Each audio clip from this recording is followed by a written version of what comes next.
Okay, so let's go over this question. It's a great question because it shows you the acceleration or the energy in three parts, in three places. And so you can see how the law of conservation of energy happens throughout the course of going from the top of the hill to the middle of the hill and then to the bottom of the hill. So I'm going to switch over to the little paint here. And so what we have is, do I have my tools here? Let me move this a little bit so it's not in the way. And make sure I have my tool. Here we go. Little pencil. Okay, so what we have is talking about it at the top of the hill here, and that's going to be the first one. And so, what is gravitational potential energy? Top of the incline, kinetic energy, total energy. And so these ones here, that dividing line, is all talking about at the top. And so if we look at it, what energy do we have? Well, first of all, what is in this system, right? So in this system, we have the Earth and we have the block. And there is no friction, right? It's frictionless, so we don't have to worry about that. There's no spring. And so really we just have the relationship between the block and the gravity of the Earth. And so in the first scenario, which is, we'll call this number one, and this is section number one, and we start off in this case, and we have our little bar graph, and all of our energy happens to be gravitational. So whatever this is gravitational. And we have no energy stored in the form of a spring, and we have no kinetic energy. And so our total energy is going to be the same as our gravitational. And so that's the beginning. And so it says, for what is gravitational potential energy at the top, the incline? And so we just do mgh or mgy, right? And so that is going to give you your gravitational potential energy, which is UG. And so the mass is 0.242 times 9.8 times the height. And the height is 10 meters above the surface. And so let's see if my calculator will work. It's kind of dark in here. Yes. So 0.242 times 9.8 times 10 meters is 23.72, we'll call it. So I would put 23.7, maybe carry it out to two decimals. And the gravitational potential energy is in joules. So this right here would be 23.72 joules. What is the kinetic energy at top of the incline? Well, you can see right there, it's not moving, so there's no kinetic energy at top of the incline. And then it says, what's the total energy?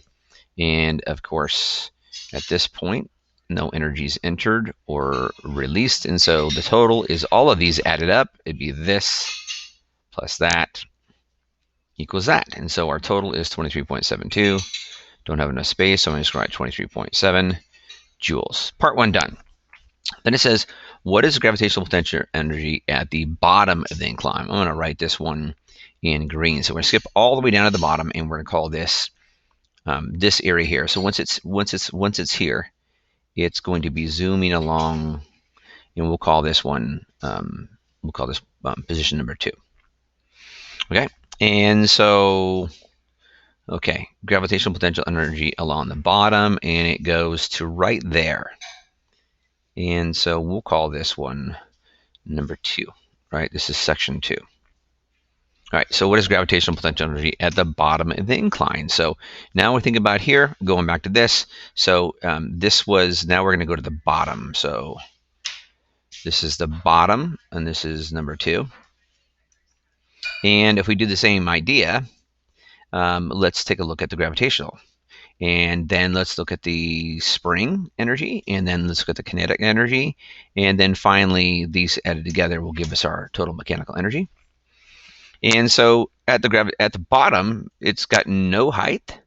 It's got no height above the ground. And so I'm going to say that I have no No gravitational. It's got no spring, right? So there's no spring energy there. And so the mechanical energies, since they're in the same system, mechanical energy is going to be the same as before. And so this total energy has to remain the same as before, which means this is 23.72. And so these things have to total up to 23.72. And there's none of that. So it's pretty obvious that the kinetic energy is going to be 23.72. So that's the law of conservation of energy, and that's what it's saying. The law of conservation of energy says if the energy can either be created or destroyed, it can just change forms. And so it changed from gravity to kinetic energy. And so down here, we have the idea. What is the gravitational potential energy at the bottom incline? Well, it's 23.7. Oh, sorry, that's 0 because it's at the bottom.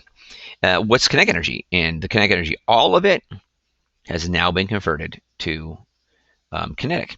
What's the total energy? Well, that hasn't changed because we didn't have any friction and nothing left in the form of heat, right? And what's the velocity? Okay, so now we get the idea that the mechanical energy is going to be equal to the kinetic energy. And that will, of course, be equal to 1/2 mv squared. Right? So my velocity should be equal to the square root of 2 times, right? 2 times the kinetic energy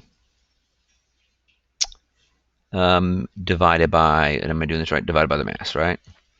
And so that should be equal to 2 times 23.7 divided by 0.0. What is it? 0.0. 0.242. 0.242. And I'm just doing all this off the top of my head. So if I make a mistake, forgive me. All right. So so I got 23.72 times 2 divided by 0.242 equals, and I take the square root of that, and I get, what does that say? Oh, goodness, it's 14.0 basically. And so my velocity here should be 14.0. That makes sense, right? 14. And that's meters per second. Okay. The last one is talking about the middle. So obviously it's not going to go directly to this and then back up. So we're talking, I'm going to do this one at orange. And so if I go from this one, and then I go and I talk about number 3 being the middle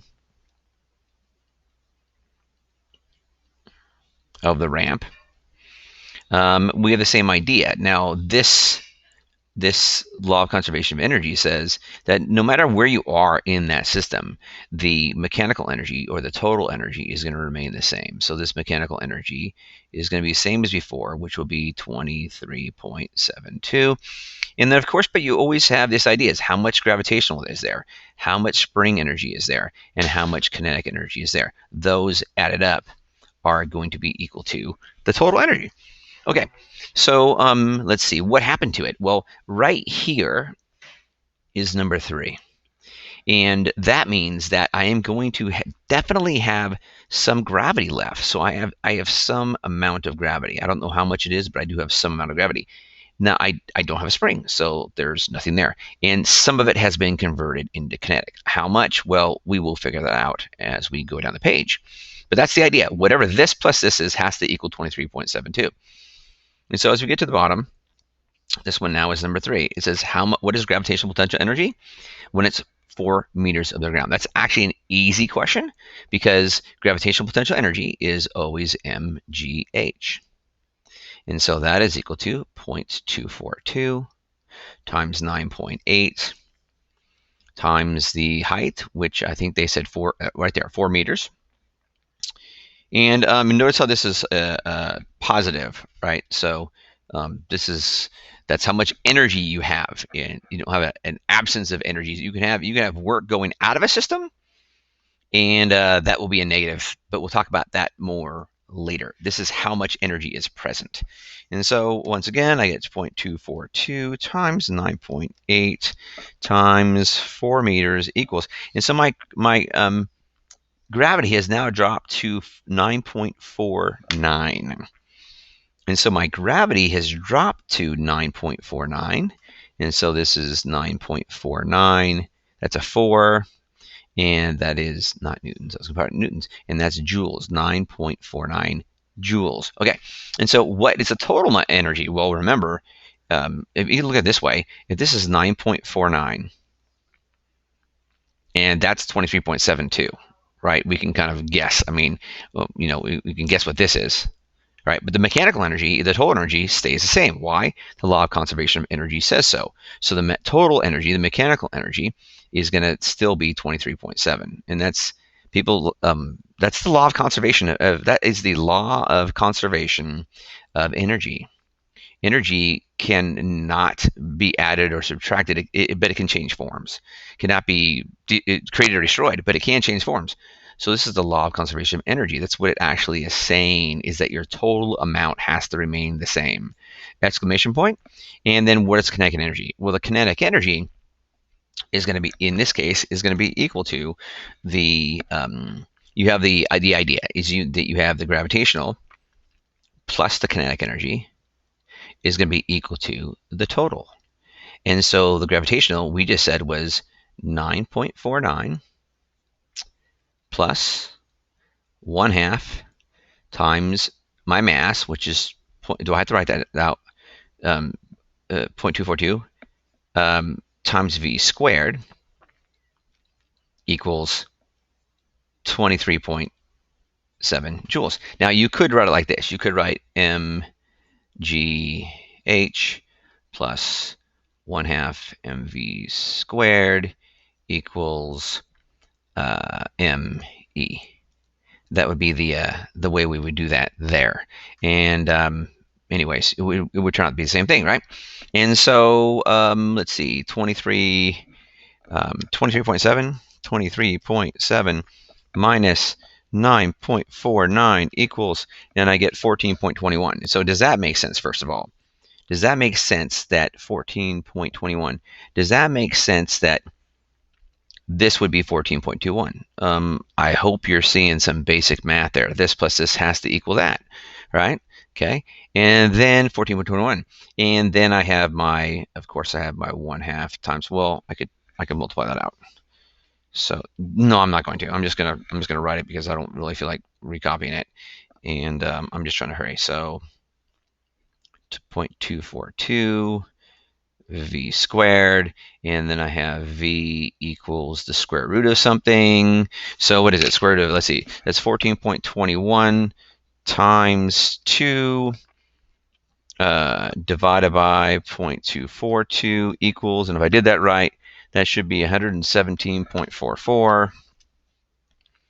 And let's see, 117.44. I take the square root of that, and I get 10.84 meters per second. Now let's see if that actually makes sense. So at the bottom it was going 14. Somewhere along the middle, it's not actually the middle, it's less than the middle, because if it, the middle would be 5, right? So it's lower than the middle. So it's going 10.84. So that makes enough sense for me to say, hey, let's go ahead and plug these in. 10.84 meters per second, and on this computer, the 4s always want to. It's like J point. Anyways, so what we can do is we can go ahead and see if that actually works by going into here, and I'll just check the last one. 10.84, and it's oh wait, did it even ask me the velocity? Oh, there's a velocity over there. I be careful of that, because I think I must have kinetic energy, and it didn't ask me velocity. It just asked me the kinetic energy, actually. So I answered one too many questions. So it's not going to be 10.84. It's going to be 14.21. Sorry. So I'm glad I actually checked that, because that is not what is. I went one step farther. We solved how fast it was going there, but it didn't ask that. It's asking for that one. So 14.21. I don't see. I thought for sure it was going to ask me how fast it was going. So I should probably read. So we say 14.21. So let's see. Let's do that. And we'll check that one, 14.21. And the answer is in energy, so it's capital J, joules. And if we check that, what do we get? Hopefully it's green. If it's not green, then I must have made a mathematical mistake somewhere along the way. So is it doing it? It's going. Drum roll, I'm super excited, tense, anxiety, stress. Let's see how we did. Okay. And I did it. Oh, yay me. All right, so I guess I'll probably take a look at this one for you next. All right, so have at it.